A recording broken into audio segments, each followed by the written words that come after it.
Only a few stones actually hit me, and obviously they don't hurt. This coat has been through a war, possibly two. Pebbles are nothing. It's built for grenades. So Nida says, not only do I detect fact and a bit of humour in here, but I was wondering whether this is a metaphor for being a feminist. The small obstacles are something we blow away. We've got bigger fish to fry. So that's a quote from How to Be a Woman, and it's the opening chapter where I'm describing the worst birthday anyone's ever had. It was my 13th birthday, and I was walking across some wastelands, and some boys started shouting at me, and then they started throwing stones at me. And I felt like turning around to them and saying, you know, I'm already oppressed enough simply by being a woman. You don't need to throw stones at me as well. Yes. Society is throwing enough stones at me as it is. So yeah, so no, it is very much a metaphor. But you know, but within that metaphor there, cunningly, and I'm making this up as I go along because I haven't thought about it, feminism is the coat that you're wearing. You know, in that thing I was wearing a huge army coat of my dad's that had been through several wars. And that's what feminism is. It's the coat that will protect you. It has been through several wars. However many problems there may be being a woman or a girl now, compared to the problems that we had 100 years ago, 150 years ago, you know, we are definitely, there's no better time in history to be a woman than now. We're not getting burnt at the stake anymore. Hair products have improved immeasurably, so frizzy hair need not be a problem. You know, we have Benedict Cumberbatch's face. You know, things are definitely getting better. Things are improving. Yes. For sure. No, I think that's so true. I think feminism and the feminist movement and finding a community of women through feminism and all of these things have sort of like, it feels like have been creating this force field around me, which has been sort of insulating me from all sorts of cold weather sexism and patriarchy. So I totally relate. Well, it's that saying, isn't it? Kind of like standing on the shoulders of giants. Yes. And I say I'm standing on the shoulders of aunts. Yes. Because that's who they are. All these women that came before that have done these things, all the little laws that they brought in, you know, all the marches that they went on have incrementally made my life better. You would not be sitting there and I would not be sitting here if it wasn't for probably 20 women who went out there and changed things. But that's the beautiful thing, that's, you know, one person can change things for millions of people. One person can alter the future, and everything that I write, the idea of writing my manifesto was everyone, I genuinely believe everyone has one idea, however tiny, that could change the world. And we need all those little ideas. That's the only way the world changes, is by everybody who has that idea making sure that we have a society that is structured so that if you have a great idea, it can be heard by the right people and can be put into action. That's the idea of democracy.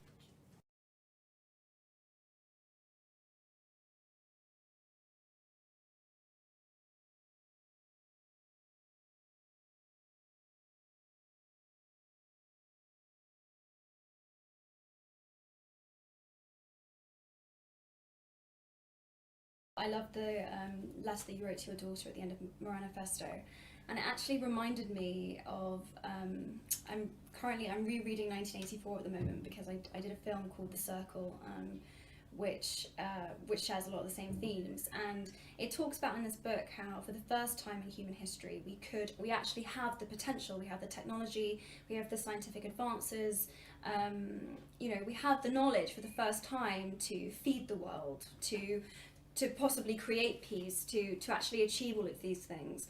But for the first time in human history, we don't believe that it's possible, that humanity will allow us to do that. We don't believe in the innate goodness of humans to achieve this anymore. There's this kind of disillusionment which has followed the Enlightenment. There's this lack of hope that we can actually get this done anymore. And it's so ironic and tragic that it really would be the first moment we would actually be able to do it. And there's been all these times in history when we were writing books about utopias and we were imagining all of these wonderful societies and whatever else, and now all we do is we make movies about dystopias and about the world ending and apocalypse and, you know, everything just crumbling around us. And I thought that was really interesting, and I loved that Moran Manifesto was just full of hope, and just the idea that this is absolutely possible. You don't need to watch the news every night.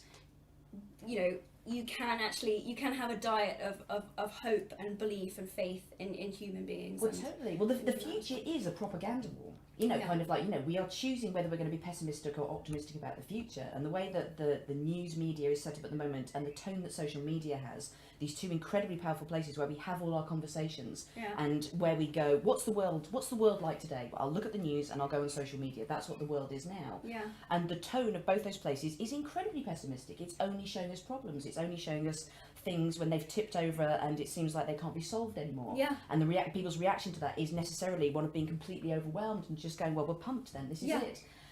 But that's where you realise that, like, you know, on a day-to-day basis, one of the greatest things that you can do to the continuation of our species and making the world a better place is to be optimistic. Yeah. Is to not believe in that. Because, you know, if we all thought that everything was going to get better, then things would get better. Yeah. But, you know, if at the point where you just become, oh no, it's just too exhausting, I can't do anything about It's it, not going to make a difference. that is where we lose the war. So there's a brilliant lyric by the band The Divine Comedy that fate doesn't hang on a wrong or right choice. Fate just depends on the tone of your voice. And that is so key, because, you know, if you make mistakes in your life, you know, the decisions that you make won't ruin your life, but if your tone all the way through is of of unhappiness or anger, or if you're an unpleasant person, that will dictate your life. Totally. And it's the same with our species. We can make all these mistakes, but if our general tone is one of, we're together in this, we're going to make things better, then that is what will happen.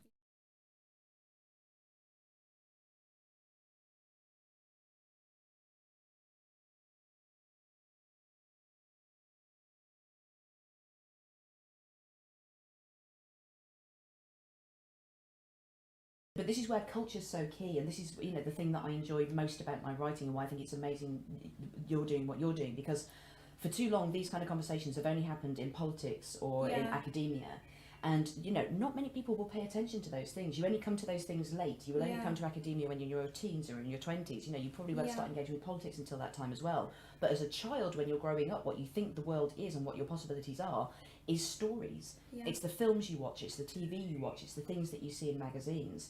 And that's why making sure that you have as many different stories as possible, and as many different people represented in these things, are key. Like, one of the big examples that I give in the books is, when I was growing up, the worst thing you could say to a boy in the playground is, you're a gay lord, you know, you're a queer. Like, kind of, that was, they were destroyed. Like, you know, you know, to say that someone was gay, that was the end of their life. Then you fast forward 20 years into the future, and the writer Russell T Davies writes, first of all, Queer as Folk, and then takes over Doctor Who, and writes into Doctor Who this brilliant, swashbuckling, bisexual superhero, Captain Jack Harkness, who in one episode kisses the Doctor on primetime TV. And not only are there no letters of complaint to the BBC about this, but when I go to my daughter's school on Monday morning, there are boys in the playground fighting to play this bisexual character. Because we've now got a story, we've now got a character, like, you know, instead of just it being the word gay, we've got this hero that everybody wants to be. And I can draw a direct line between that show and that character, and them passing the Equal Marriage Act in this country. Because when you've got children in a playground who are fine with bisexuality and see all love as equal, you know, their fathers and grandfathers are in Parliament, can't go, well, we don't believe in this. You know, your children have shamed you. Culture is there to show you possible futures. And again, that's why it's so important to make sure that you've got all these different voices. And particularly, you know, if you possibly can, to tell an optimistic story, show us a better future. Show us something, show me amazing people do amazing things. Because that's what children are watching and going, yeah, that's going to be my future, I believe in that. It's really interesting, since doing my work with UN Women and since just becoming more involved in this movement generally, people have said, well, are you going to give up now? Do you not want to act anymore? Are you not going to be an actress? And if anything, I think it's actually reinstilled my passion for what I do and made it more important. Well, the other key thing about culture is, again, kind of like, if you want to change the world, yeah, you can argue all day that something's right or wrong. You can get, you know, you can say women should be equal to men. We should see women, you know, in films equally to men, living the incredible stories and, you know, and solving their problems. You can argue that forever, but that argument can go on forever, and there's no real way of resolving it. Or you can make the right thing cool. Yeah. And you can just simply show me an amazing woman. Yeah. Like that, and that's what culture does time and time again. It doesn't argue. You know, David Bowie could have spent, you know, all of his life writing academic treatises and lobbying Parliament, going, you know, bisexuality and gay men who are pretending to be aliens should be accepted in society. It wouldn't have gone very far. Instead, he dresses like a gay alien and writes Life on Mars, and suddenly everyone's like, I want to be a gay alien. That's genius. Yeah, culture wins. It's faster and it's more fun, because there's the whole thing about change and the revolution of feminism, and, you know, all these things, you know, we were talking about, you know, anti-racism and equality and the trans movement and stuff. It doesn't need to be worthy and like eating your fibre and your brown bread. Yeah. You know, and eating your vitamins. the future should be fun, a more inclusive future where people are free to love and are not scared. Awesome and cool. Should be amazing. That should be a party you want to join. We shouldn't be having to go, this would be the right thing to do. We should just be going, this is where you want to be, man.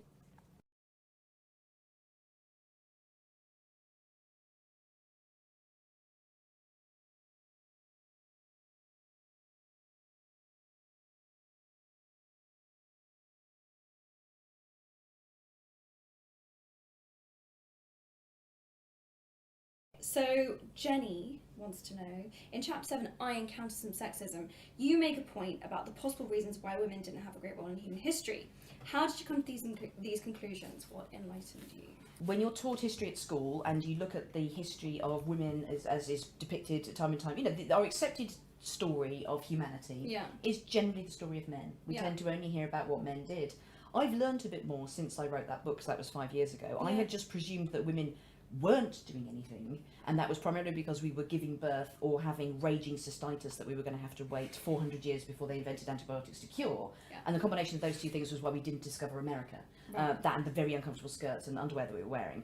But since then, I've learned a lot more about female history, and I particularly watched, I know that you've seen it as well, that show, The Ascent of Woman by Dr. Amanda Foreman, who is such an amazing major babe. Yes. Yeah. And she did the brilliant thing. It was an answer to, so the biggest BBC documentary previously about the history of the humankind was The History of Mankind, and it was Civilization by Dr. Alan Clark, and that is just the history of men. And so what Dr. Amanda Foreman has done is gone, okay, let's have a look at the history of women. And it is one of the most mind-blowing programs I've ever seen, because she's done all of her history and all of her research, and she tells an extraordinary story which tells us that at one point men and women probably were equal. It's in prehistory, so we don't know, but we have to presume there was more equality, because we can start to see from 10,000 BC onwards laws coming in that are against women. And the only reason they'd be having to write down these new laws is presumably because they didn't exist before. So you can see sexism being constructed. You can see gradually women's rights being taken away from them, being prescribed what women should do, the shutdown of women in society, then being hedged out of activity and being shut down. And to watch that, I just genuinely believe it should be on the curriculum. I think every man and woman should watch it, because so many of these things that we experience as emotions, like women can't do these things, women can't rule a city, you know, we are inferior, we haven't done anything. Once you watch that show, it's like, no, we were trying all the time. Because the other great thing she does, even though she's showing you all the ways that women were shut down, she's showing you time and time again these women that flourished, these women that did educate themselves, these women that did rule, these women that did try and change things, these women who did try to connect with each other. And it's simultaneously incredibly depressing and incredibly uplifting, but at the end of it, you just feel, you know, you feel woke, you feel informed as to what it is to be a woman and what has gone before us. Yeah, totally. And again, it's that thing about needing to see something before you can even, know somewhere inside yourself that it's possible. And I think knowing that as a civilization we have found a way to do this, to live in harmony and inequality, and knowing that that's something that has existed and that we could potentially get back to is pretty cool. Yeah, it's an amazing show. I think it's on Netflix now, yes, so it is available, and I would genuinely, everyone that I have made watch it, and I have made everybody I know watch it, has just come around the next week and just gone, it blows your mind. You genuinely feel a new part of your mind. I tried to harass the BBC to put it back on iPlayer, but didn't succeed with that. But Netflix has covered it now, so it's well worth done, Netflix. Netflix for the chicks.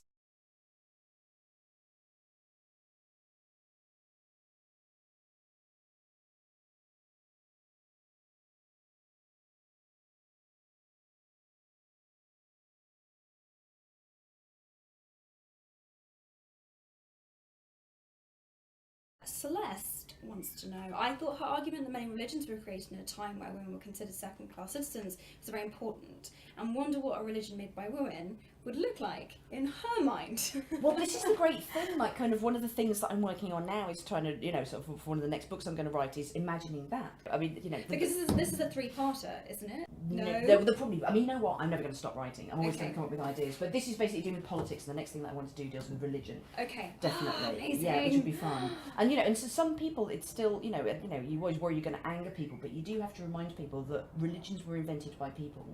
Some people haven't thought of that, but these things were invented. So all these things that are, religious rights that, that we think must happen. Things that, when you talk about FGM and people are going, it's a custom. Yeah. It's like, so it was invented by someone. Yeah. So it can be uninvented by someone. You Yeah. have to remember that these are things that we have invented. And, you know, when you look at so much of, you know, what's in religion, you know, it's almost like a little kind of, you know, how to survive guidebook. You know, when it's things like, you know, don't eat pork and shellfish. That's because they lived in a hot place and those were the things that went off quickest. And, you know, that, that would kill you. You would get food poisoning. And so again, that the way they're writing about women, you have to remember that, like, you know, this is just what people thought at the time. Yeah. And so the idea of if we invented a religion from scratch now, what would it be? That fascinates me. If I was a teacher, I'd be in schools. I'd make, you know, and if I was a religious teacher, I'd go, okay, we're going to invent a religion today, and it's going to be, you know, let's see what would happen. What would you kids invent today if you invented a religion, and you know, and you made sure that it was female friendly, it was about equality. That to see what kids would invent would Be really fascinating. fascinate me. It'd be amazing.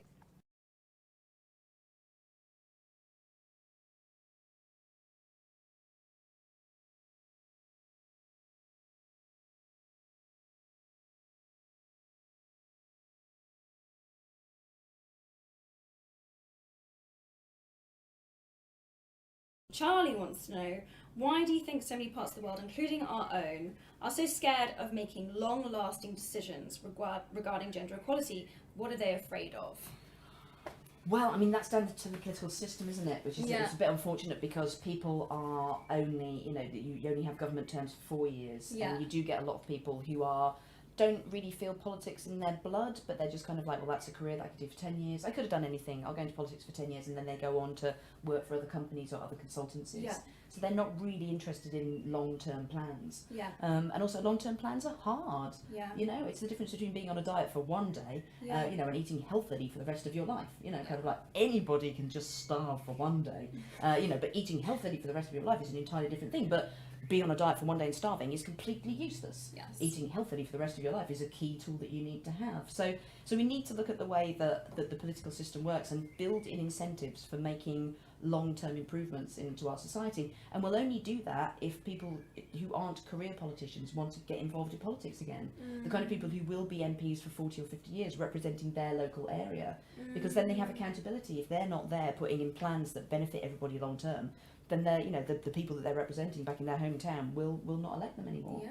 So it's that reconnecting of politics, just, you know, getting those ideas from the people up to Parliament again. And one of the reasons that I wanted to write my manifesto was to make politics a good profession to go into again, because I think these days politics is so devalued. People are so disillusioned by politicians. We hate It's politicians. unbelievable. Yeah. The rise of Donald Trump in America is people just going, well, he's not a politician. So we'll vote for him. Yeah, he's like, you know, he's talking because they real think talk. he lives outside of that system. Exactly. Well, of course, he's hugely part of that. He is the system. You know, he inherited billions of dollars. You know, he is the system. There's no one more the system than Donald Trump. But people think he's non-political. He's not a professional politician, and so they're voting for him. And people don't trust politicians anymore, which, you know, to the point where if your child came downstairs now and said, Mum, I've decided I want to be a politician, you would probably treat them as if they had just said, Mum, I've just decided to be a massive pervert. Yeah. You know, good people don't want to go into politics anymore. And that was, you know, and we need to change that conversation and, you know, and look to the MPs that do address these things. You know, I love Stella Creasy, who's a brilliant, you know, obviously female MP who's there. She works brilliantly on a local level. She works on a national level. You know, she was there for the tampon tax. She talks about payday loans. Yeah. You know, just things that do, you know, things that change people's long term, rather than being one of those politicians who just comes in, kind of shakes some hands, go, I'm deeply concerned about this, and then does nothing about it. And we know plenty of them. No, it's true. I think, God, wouldn't it be awesome if kids were excited to say, I'm going to be a politician one day. It would be I'm amazing. so excited. We have Can't devalued wait. politics, and it's to our, you know, and it's, you know, it's the people who get screwed over by that. Aspirational. Yeah, the demos in democracy means the people, and we are losing the people in democracy. We need to make it an honourable, you know, an honourable job again.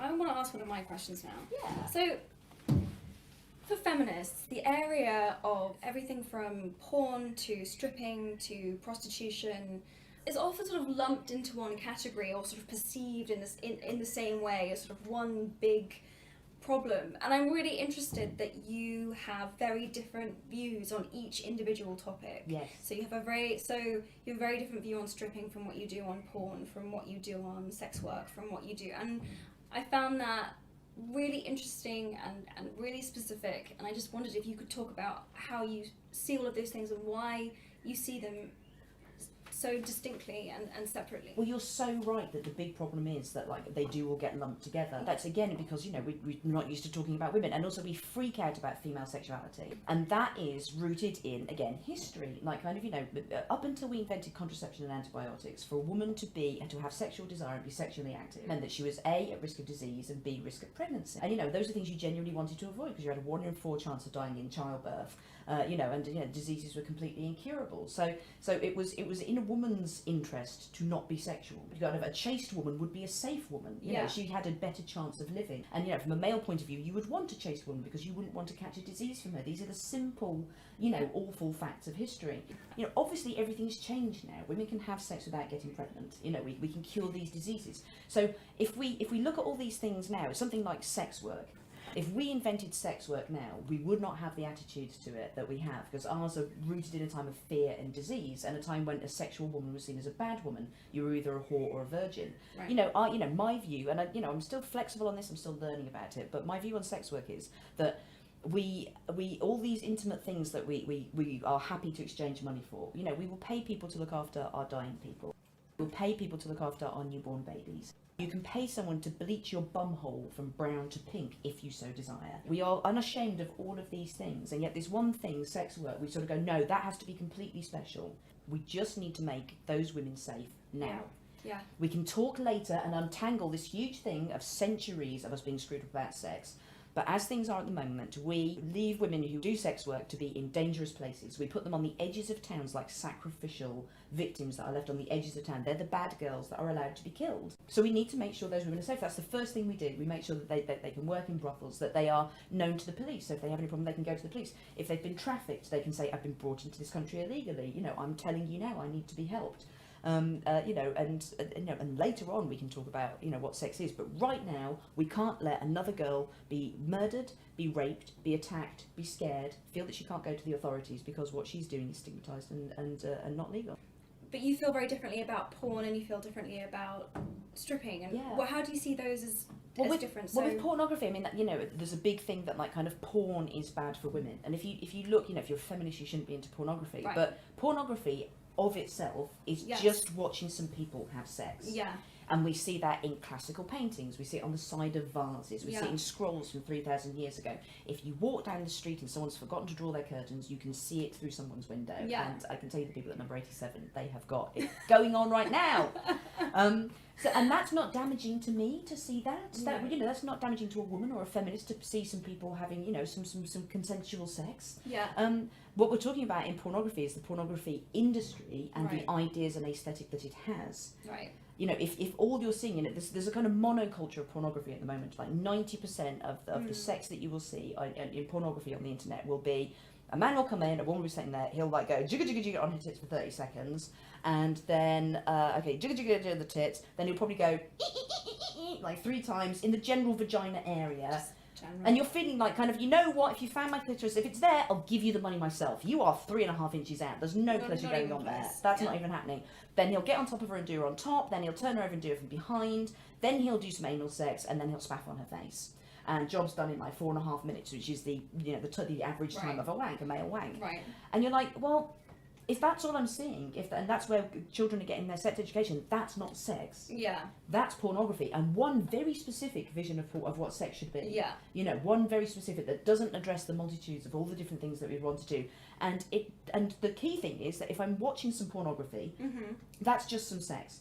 There's no great scripts. We're not going to see some incredible CGI. There's no amazing monologues. It's just some sex. Yeah. And that's 2 people having sex, and if one of them palpably isn't enjoying it, then that's not great sex. We've screwed up sex at that point. Yeah. I don't see women having pleasure. I sit there looking for women. I've got a little list of times when I've seen women having a good time. It's a very small list. They're all saved on a special folder. Yeah. What you see instead, because you want to see an emotional response from a woman, is pain instead. Yeah.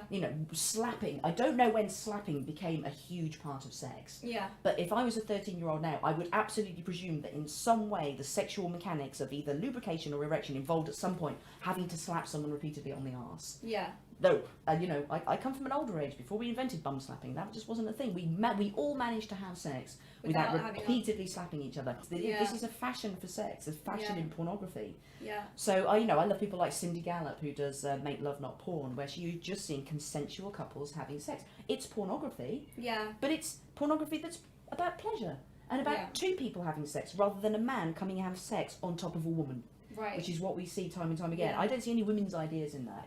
She's not going, hang on, I've got a good idea. Like, kind of, we could do it like this. Yeah. She's just lying there having sex on top of her. And that's not what sex is. Yeah. I'm 41 years old. I've had sex 4 or 5 times now. And I can tell you, it's generally not about that. 4 or 5. I know. Wow. I can tell you about it later. Big news. Yeah, I'm a big pumper.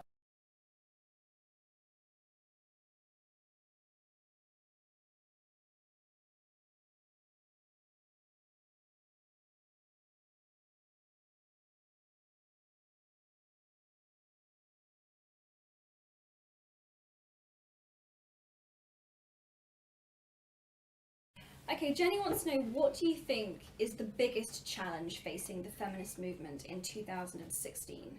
For people who really want to do something, book clubbers, beyond reading, what are some of the concrete things you think they can do, direct action that can be taken to fight for change? I think the biggest challenge is, again, it comes back down to tone. Yeah. Feminism has become such a big hot potato. It's a hot newsworthy subject now in America, in the UK, and in parts of Europe in a way that it wasn't 10 years ago. You could not get arrested if you wanted to talk about feminism.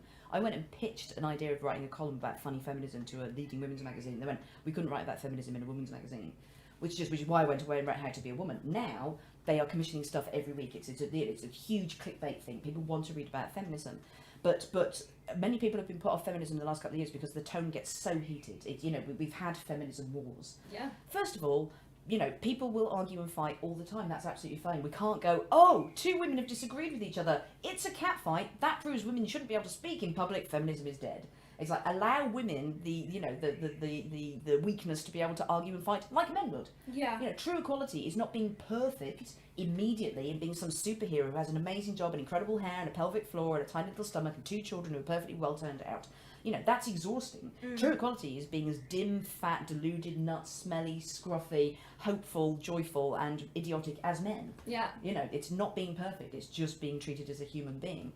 So we need to allow that women will have arguments, but the key thing we need to do is just calm everything down a little bit. It's so important when these big debates that are about the future of half the population of womankind start breaking out on social media, to just be calm. Yeah. To just bring a bit of a sense of humour to it, to listen to it. You don't need to make your mind up straight away. You don't need to have a hot take. And very often, I think the problem is that the medium is often the message. If you're doing this stuff on Twitter, which is where the worst stuff happens, Twitter works in such a way that every time someone writes something that you're following, you can't not see it. It's short and it goes like a bullet into your brain. Yeah. And it provokes a flight or flight response. And if someone's written something you disagree with, you flood with adrenaline, you're panicky, you're angry, and you respond in fear and anger. Yeah. And suddenly an argument's happening with people who should be on the same side. Yeah. I've seen arguments break out between feminists who have the same life experiences, who want the same things to happen in society, who are disagreeing on the most tiny thing. Yeah. And I would say Twitter is making them do that. Social media is making them do that. If they could just sit down in the pub, have a couple of Bacardis and put some Guns N' Roses on the jukebox, this would all be sorted in 5 minutes flat. So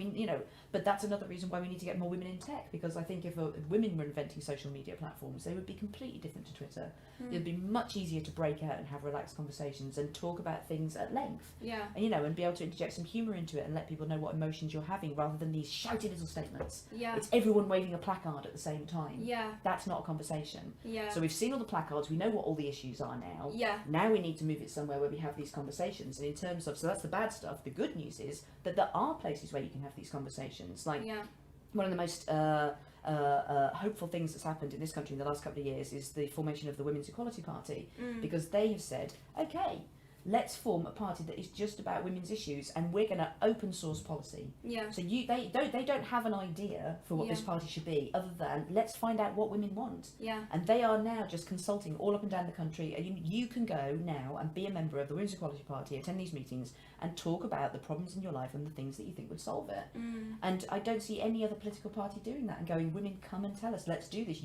A party is being built from the ground up now that is inclusive of everybody, that has stated it wants every kind of woman involved in that, whatever your class, whatever your age, whatever your ability, whatever your ethnicity, whatever your religion or your sexuality.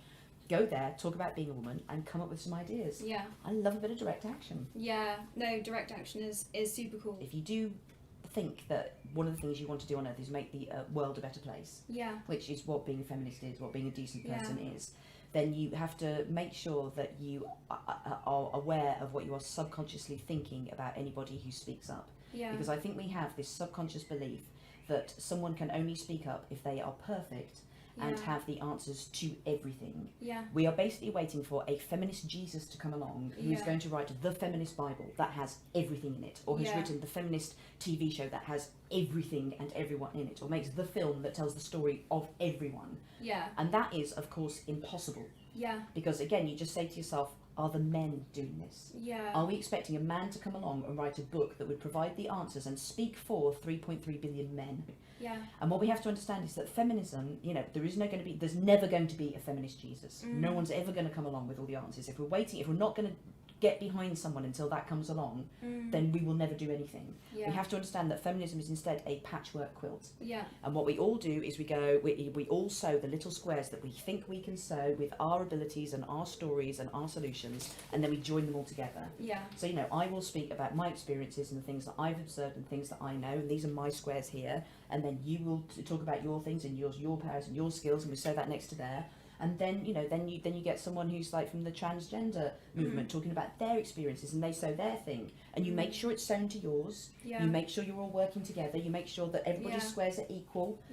But you make sure that we're working on this together. Feminism is a collaborative effort. It's not waiting for one feminist Jesus to come along. You talk about this in your book, how in Moran Manifesto specifically, how Germaine Greer was one of your big inspirations, one of the first pieces of text that you read, and whatever else, and that while you disagree with some of the comments that she made later on, you still appreciate the contributions that she's made, even though she can't speak for you on every single specific topic. Absolutely. I absolutely fundamentally disagree with Germaine Greer's viewpoint on trans issues and her belief of what a woman is. I come from the point of view that you are what you say you are. Whether you're saying you're a man or a woman or a gay space alien, because I was brought up on David Bowie. I just believe what people tell me they feel they are. But to trash everything that Germaine Greer did, first of all, misunderstands what you're standing on. As a woman, to have the power to be able to, and the public platform and the vocabulary to speak out against Germaine Greer and call her a bad feminist, is to misunderstand that she has given you half those words and that platform and that ability to do that. We are all standing on the shoulders of our aunts. And particularly, it happens in sort of every sort of, political movement and movement for social change, but it's particularly noticeable these days because so much of our talk about these things happens on social media, that we don't bring our elders with us. We're not taking into account what other previous generations did, because they're not on social media. They're not part of the conversation. We like to think, well, we've moved on from that. We just, these people are outdated. We're doing things a different way now. And you need to have your tribal elders. You need to have the old people sitting around, because we're going to have to fight a lot of battles in order to change things. And these people have fought these battles before. They know the right language to use. They know how you can change legislation. They know the kind of alliances that you need to make. They've gone through these different tactics before. You need people who've been in wars. And there's some of the stuff they will say will be wholly objectionable. But to lose this massive well of wisdom and resource means that we are never going to progress past a certain point. We make ourselves weak. Have the strength to be able to say, my heroes are flawed. In the same way that I am flawed. In the same way that all of us are flawed. Again, if we're waiting for a perfect feminist Jesus to come along, who's never made a single mistake, we will have no one. We will continue to be disadvantaged. While the men who are like, I'm not perfect at all. I'm Jeremy Clarkson. I'm simply going to carry on making racist comments and driving my car where I want, and because I've said I don't want to make the world a better place, I'm just allowed to get away with it. Whereas if you're a person who says, I'm trying to be a good person, and you make one mistake, then that's seen as unforgivable. You know, some Yeah. days I wish I was Jeremy Clarkson. I would just get up, say 10 absolutely, untenable, horrendous things before breakfast, and because he's essentially saying bags, no returns. Yeah. Nothing happens.